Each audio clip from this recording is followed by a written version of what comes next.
Good evening, good day, and welcome to MoreYoga Connection Cafe. My name is Yvonne O'Garro. I am a restorative and hatha yoga teacher with MoreYoga, and this series is called Yoga Journeys.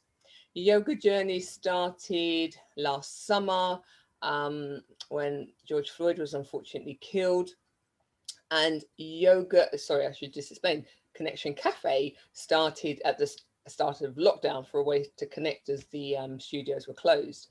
And then when the unfortunate incident happened with George Floyd, I was asked to create a space, and this is what I came up with. And it was a way to amplify melanated voices, for a way for us to understand the journeys of many wonderful yogis. So the questions are the same, but the answers are beautifully different. And I have the honor and pleasure this evening of welcoming my dear friend and fellow trainee from 2 years ago, Sonali Sudarshi. Welcome, Sonali. You, everyone. Welcome, welcome. Thank you. How are you today? I'm good. I feel honoured to be here having a chat with you and seeing your beautiful face. It's really seeing lovely. Your beautiful face, and I think one of your mentees has just joined. Welcome, Ethany. It's also nice, also connected. So, are you ready for the Yoga Journeys questions? I'm ready. You're ready. Okay. So, before I jump into the questions, I'd like you to introduce yourself, because I think how I might introduce you and how you might introduce yourself might be two different things. So I think it's really nice for a yogi to introduce themselves as you would like. And also, I have to say thank you so much for being here this evening, because it is a beautiful hot evening in London where, you know, you might have been sipping cocktails by the river or something. So thank you for still being here on this hot summer day. Thank you for inviting me. There's nothing I want to do more than chat with you. So it's lovely.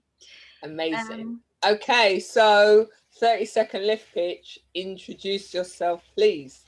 My name's Sonali. I'm a mum and a yoga teacher and a doctor, a GP. I live in Buckinghamshire, work in Hertfordshire, and I'm really interested in the connection between yoga and health.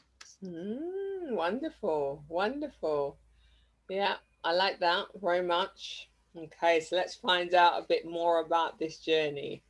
I think I know some of it, but I don't know all of it. I don't know all of the journey, so this is wonderful for me. So, honouring our ancestors, please share your family lineage.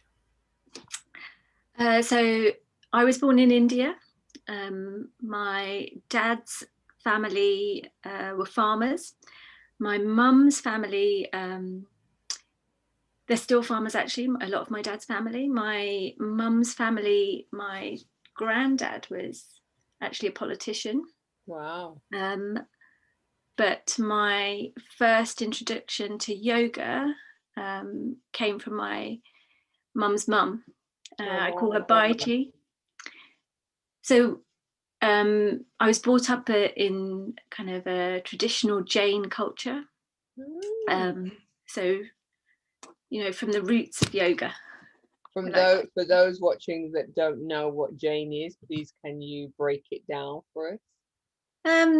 Well, Jainism, I guess, is a philosophy as much as a religion, and a lot of the early roots of yoga are thought to derive from the traditions of Jainism and Buddhism.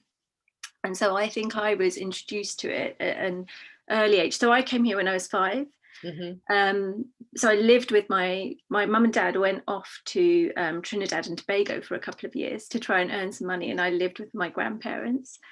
And I don't remember masses of the time, but I remember my gran would used to, or my nanny, Baiji as I used to call her, she would wake up at 4 every morning before the whole kind of household was up, and she would spend an hour, maybe 2 hours meditating.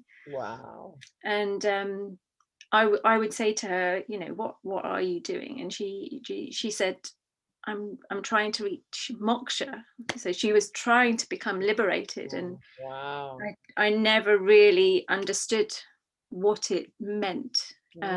She said, but I'll never reach it, Sonali, I'll never reach it. And I said, why, you know, why won't you reach it? And these conversations happened over time, you know, as I got older and I went back to India. And she said, I'm too violent. And I said, what do you mean? You know, she was my little Baiji. She was tiny. She ate with a huge appetite, but you know, she was vegetarian. She was very calm. She was very kind, and I couldn't understand how she could be violent. She said, I'm too violent in my thoughts. Okay.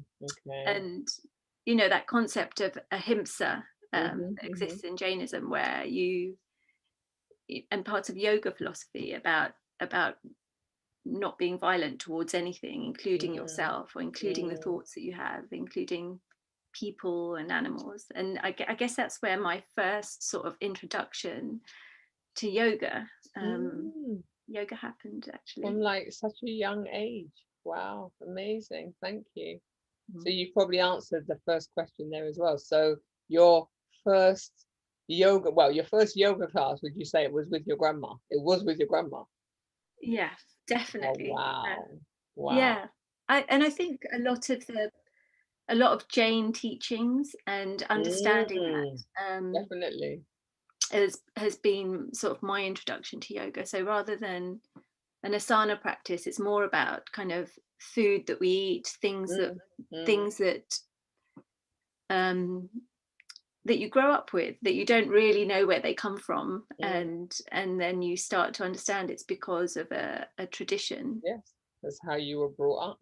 Yeah. Very, very early influences. So 5 years old with grandma, you were having your yoga lessons.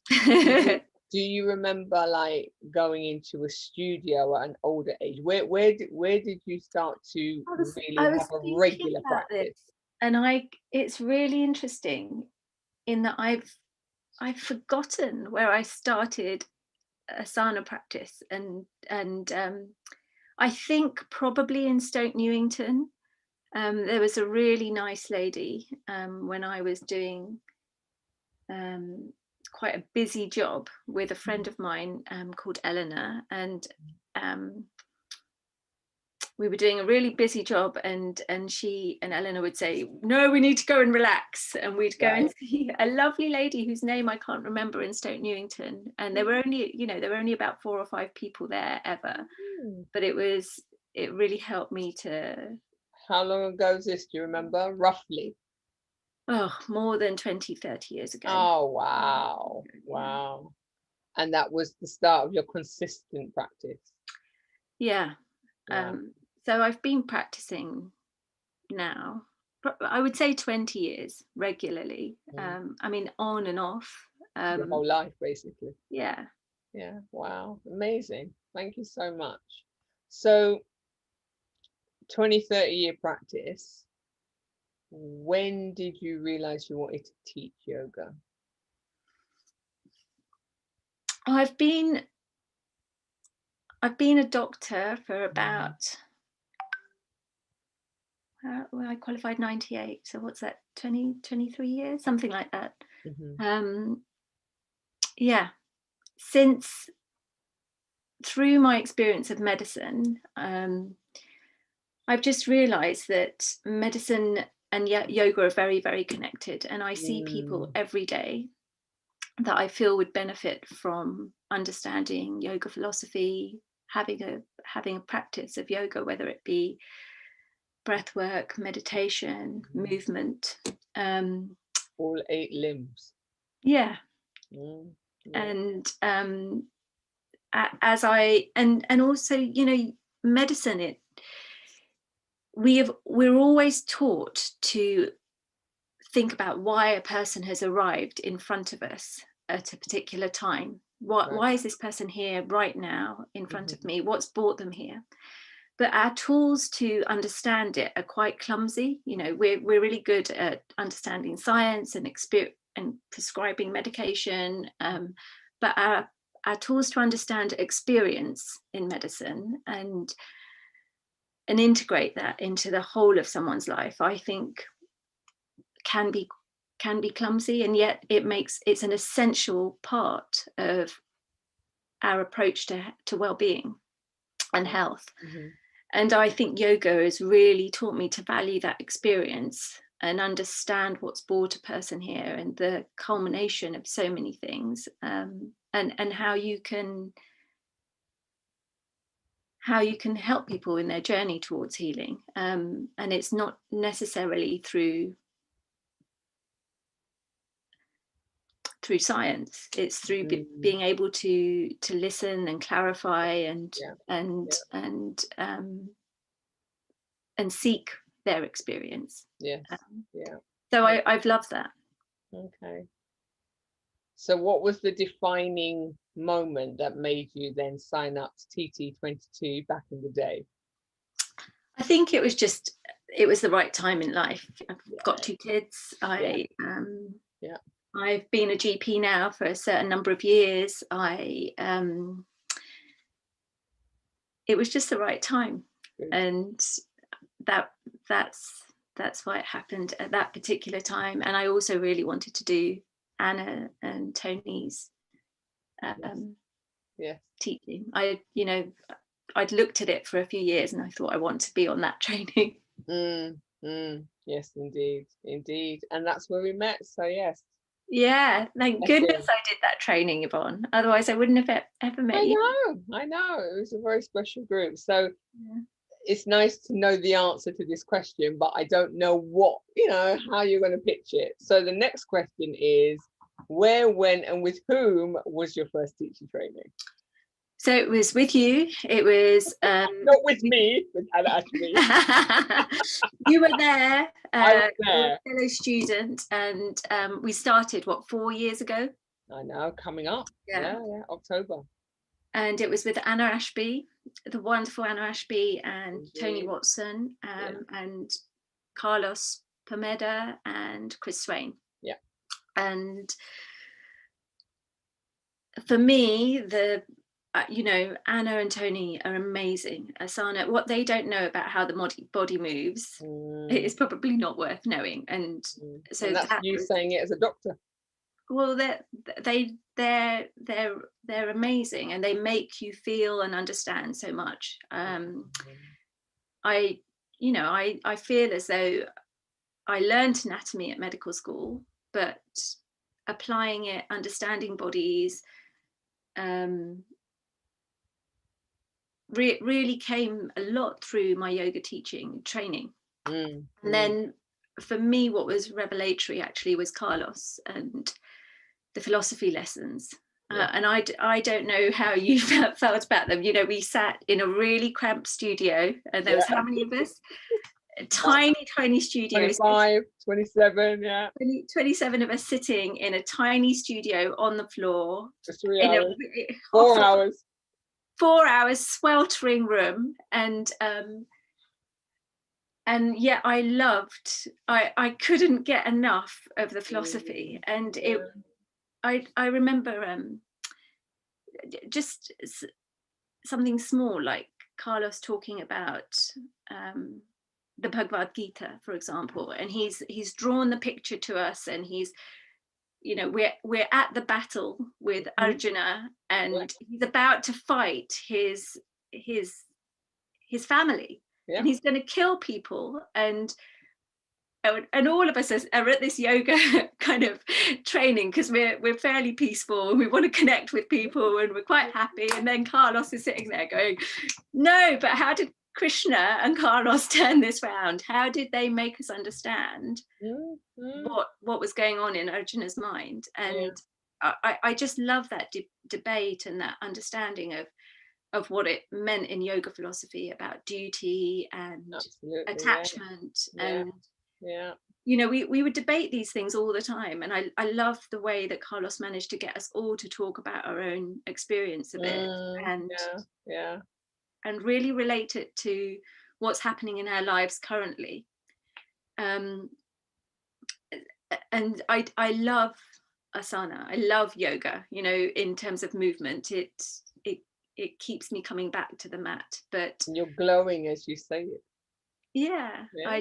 I just but I really, and I think probably as someone who'd been brought up with the culture of yoga in my background, and as a young age, I was blown away by the wealth of knowledge Carlos had. Yes. Yeah. And you know, it wasn't it wasn't something you could learn. It was something that he'd experienced I was over about to say, it was years and true years of deep living experience. and being in India and living with in a monastery. Absolutely. So yeah, Yeah. I loved it. No, it's pretty special, right? Pretty Yeah. special. So let's see your recollection, because this is a question I ask everybody after the teacher training question. Can you remember how many people of colour were on the training? Oh my goodness. So there's you and me. there was Kenny, Chang, Anissa. Yeah. Oh God, I don't want to forget anyone. Sue. Who? Sue. You've forgotten Sue. Sue, did she start and then? No, she was there. Have I got her name wrong? It'll come back to me. So let's see. I know her as Sue. Maybe you knew her as another name. Oh, she did have a double name. It'll come to me. And there was one more that's just gone out of my head.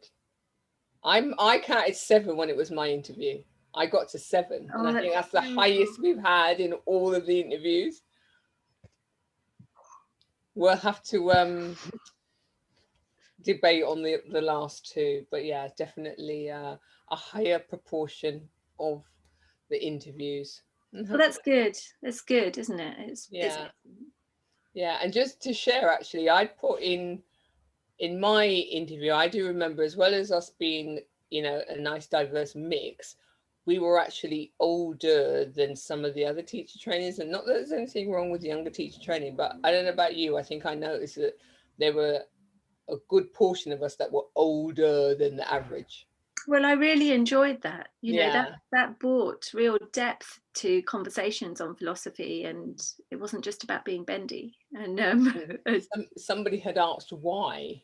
I think somebody said, "Oh, yeah," Amanda, who was interviewing me, asked why, and I said, "Oh, I don't know." And then Anna has kindly, she's answered it in the comments on YouTube to say really? her and Tony made a conscious decision to have like an older cohort if people had decided to, you know, change career at the later life or deepen their study at a later life. So I thought it was quite nice that I got some insight that I had no idea about until like it was Yoga Journeys. So that's that. Cool. I want to ask you your yoga journey now. Like, I feel as though I want to talk to you about. No, it's yours. No, okay, it's yours. Right. It's yours. You can ask me at the end. It's all about you, Sonali. So thank you so much for sharing. We're now moving on to the highs and lows of the wellness industry. What comes to mind for you? When I ask you about the highs and lows, I always invite you to share any lows first and then end on any highs. And it's, you know, personal to you, whether there are some or not. It's what may or may not come to mind. Yeah, the wellness industry. The industry. Why is being well an industry? An industry. There is a question. There is a question. For me, that's, you know, why have we turned being well into a commodity? And I find that really, really difficult. And is it only for people who can pay for something, or is it? Yeah. You know, how not one thing is a panacea. Being well is about life. Yeah.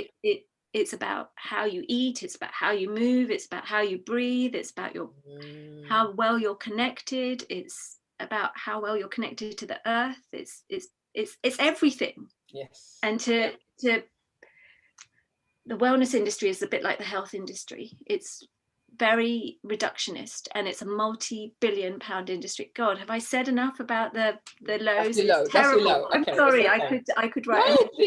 There is no apologies required. This is your journey, right? No apologies required.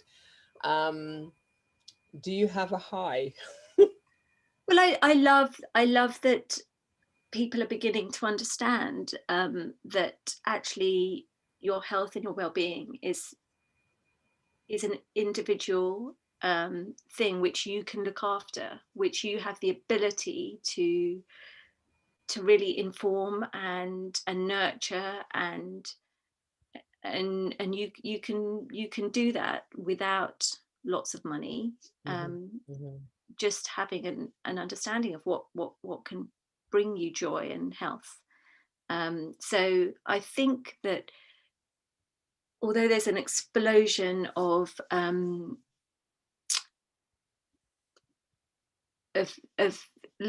choices, which can sometimes be confusing, I think that people are really beginning to understand how to look after their health.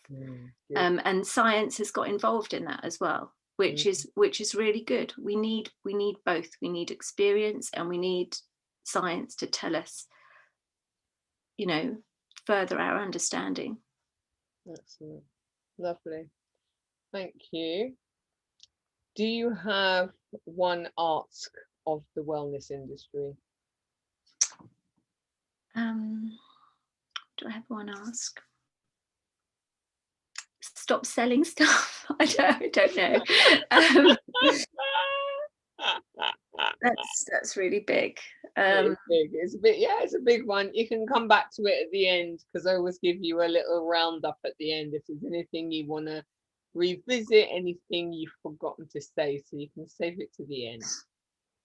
Yeah, I guess it's something about nurturing connection, and how you can do that through the wellness industry. So, for example, I love this. It's a really simple medium, isn't it? It's a lovely way to connect with, and it doesn't require money or effort. Maybe it does. Maybe it requires more yoga to be really generous. Yeah, but I see what you mean. Yeah. Lovely. So when I started this series, we'd only had the one lockdown, March last year. Clearly now we've had 3. So what has got you through the lockdowns, and have they been different for you? And clearly, you are a GP, so you not only experienced it from the being an adult individual, you had this other hat to wear as a GP. So I suppose it's a very big question. What was lockdown like for you? How did you get through each of them? Yeah, it's a big question. So lockdown was really busy. I had a lockdown. Lockdowns have been unequal, I think, for everyone in terms of your ability to connect and your ability to go out in where you live in so many ways. I think that everyone has had such a different lockdown, and some people have had so much isolation, and so my lockdown has been pretty busy, but busy in a really good way in many respects. So I had the ability to hear people's stories, patients who were going through COVID, and talk to them and understand what it was like for them, and that's a privilege in itself. I had the understanding of what was happening in hospitals, talking to colleagues and speaking to them as patients, how traumatic it was, and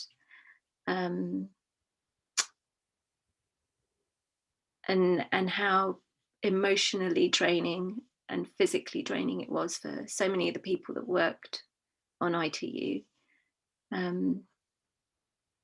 I was able to talk to relatives, and we do this, this is our lives on a daily basis. But there was so much uncertainty. And then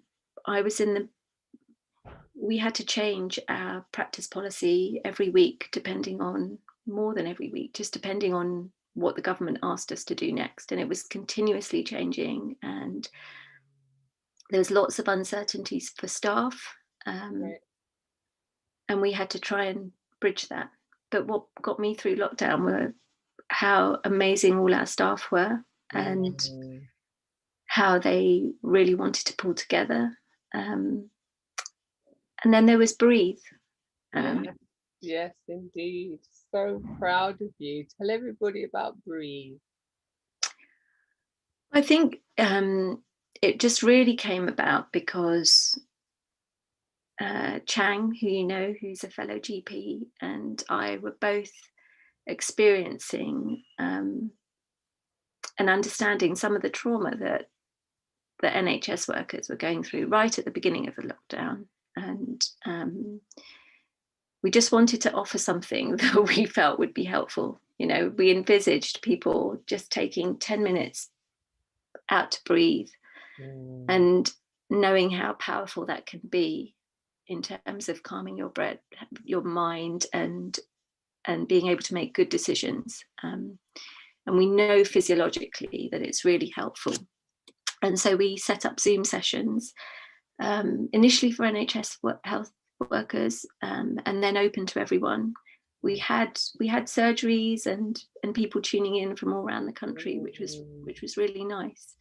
But then it became quite a small group of people that would tune in. It was last Friday that was our last session, and we held it daily, 2 or 3 times a day.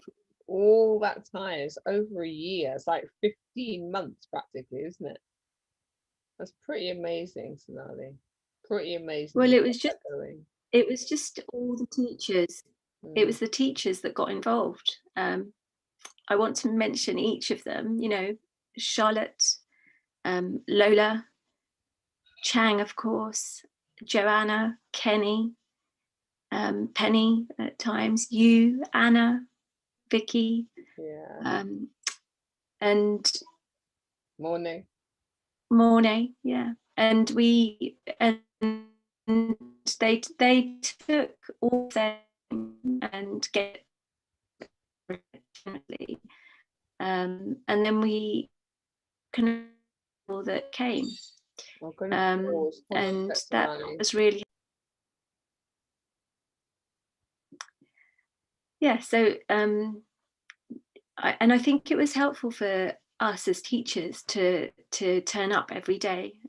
Charlotte said something so beautiful during her last session, that she just said it was really nice to have a reason to get up every day during lockdown. And she was giving so much, and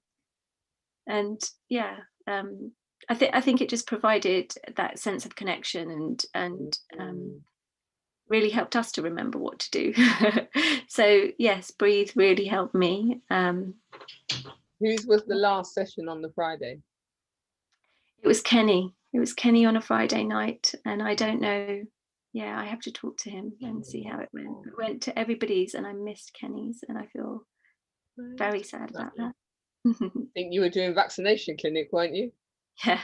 Yeah, there you go. So no apologies required, right? No apologies required. But no, well done for, you know, thinking of others during that time. It was pretty special, because I remember when you asked me, it was like, wow, this is amazing. So yeah, well done you. And it was, you know, studio life why I wasn't able to keep it going. But yeah, thank you. So can you cast your mind back to the unfortunate killing of George Floyd? Now, whilst I appreciate it was the Black Lives Matter protest that, you know, made many studios feel a level of discomfort and realize that they needed to start diversifying, can you recall one, like any increase in followers on Instagram? And I know it's not your favorite thing in the world, but did you notice anything? And also, did any studios approach you? No studios approached me, and I think because you tagged me as someone of colour, I think I had a few more people following me. But I'm really, you know how terrible I am at social media. It's okay. You're brilliant at lots of other things. Yeah. There were quite a few lists that started being created of, yoga teachers of color to follow. Yeah. And I think when that started going around, that generated like more followers and connections. Because but I just wondered if you had noticed anything or had any approaches. No, I didn't. No worries. So now we get to the point where you let us know if there's anything coming up that you want to promote, any workshops, any classes, where do you teach regularly? And I know that's probably difficult at the minute being a GP, but will you put back on? I've started to teach regularly. Oh, excellent. In person, which is great. Little Chalfont on a Friday morning at 9:30. 9:30, excellent. Where is that? Where can we find you? It's the Methodist Church in Little Chalfont, but if you look on my website, it tells you Slow Yoga. SLOWE. Slow with an E. Yeah. But the thing that I'm really excited about that happens on a Friday and just after the yoga class, and I hope lots of people will turn up, is I'm doing a half-hour breathe session. And great. It's just, you pay anything that you can if you can, and I'm hoping that people will turn up to that, because there was a podcast that I was listening to the other day which really encapsulated how I feel about breathing sometimes, and I can't remember the name of the neurosurgeon, but there was a neurosurgeon who he was saying that he really values breathing and being able to control the breath, and how he understands physiologically when his breath is fast, then he's releasing lots of hormones that mean he's not able to make the correct decisions. And it's why we practice restorative yoga as well in many respects. And actually he needed to train his breathing in order to make really good decisions during a really special operation. 6-7 hours of operating during neurosurgery. And he said that as a trainee neurosurgeon, they all wear masks, and we're all used to it. When you wear masks and you're breathing really fast, glasses or anything steams, and they all have to wear glasses in order to see the microanatomy. And he said that as a trainee neurosurgeon, you have to tape up your mask in order to stop the breath steaming up the glasses. And he said most neurosurgeons still do that, but what he's managed to do is he uses his breath as an indicator of understanding when he's breathing too fast. And he knows that if he's breathing too fast and his glasses are steaming up, then actually his decisions are not going to be the correct decisions during operating. Amazing. And yeah, I love that. I can't remember his name. It will come to you. You can add it into the comments when it goes up on YouTube. You can add it into the comments so people know what it is. Yeah. No, that's great. It sounds great. That'd be wonderful. And will you do it Zoom as well, or just in person? It will just be in person.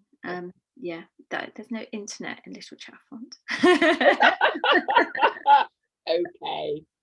Alrighty. Anything else? Any workshops coming up? No, not yet. Nothing planned. Okay. They will happen. Friday mornings, Little Chalfont Methodist Church, 9:30, slow yoga. Yes. And then before we open the floor, see if there are any questions. Any final thoughts, anything you want to come back to, the one ask of the wellness industry, or anything else that you would like to share that you might have forgotten? No, I just want to thank you for always being joyful and connecting people and being so positive. It's lovely. So you're very welcome. Thank you. You're very welcome, and equally thank you for always being so supportive and patient and very helpful back in the day. Wasn't never the greatest student, but you know, we helped each other. So if you would like to ask Sonali a question, you're welcome to come off mute if I need to take you off mute. So you can come off mute, because I will change it now, and ask her a question, or you can type it into the chat box if you prefer, and Sonali will answer. No pressure, you don't have to ask a question, but as you're here, if there's anything that you would like to ask her, otherwise we will thank you so much for joining.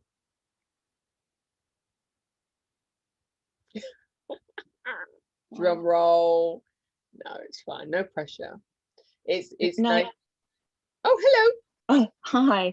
No comments, no questions, sorry, but just to say that it's been really interesting, and thank you so much for sharing.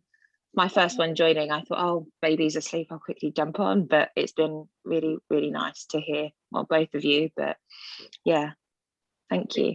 Oh, it's lovely that you're here, Ethne. Thank you. Thank you. You can catch up on loads of them. They're all on MoreYoga YouTube. So all the interviews with all the yogis of color, they're all there. Amazing. So when you have time, you can work your way through and see all the different answers. Thank you so much for joining. Thank you. So thanks once again for joining and sharing your journey, Sonali. Yes, we're coming to the end of this series, and I'm discreetly, well, not discreetly, I'm looking in my phone because I forgot to check who's up next. I'm not going to guess, I'm going to check so I get the name right. So these are every fortnight. Last few are coming up. Next one is on July the 12th, and it is Valentina Musifraska. I will double check the pronunciation of her name when I meet her. Lovely MoreYoga teacher that I've got to know recently, so it's Valentina. So that'll be on the 12th of July. So I hope you can join us then. But once again, thank you so much, Sonali. It's been an absolute pleasure to hear your journey, TT22 family. Have a lovely, lovely evening. Thank you so much for joining, everyone. Take care. Bye-bye.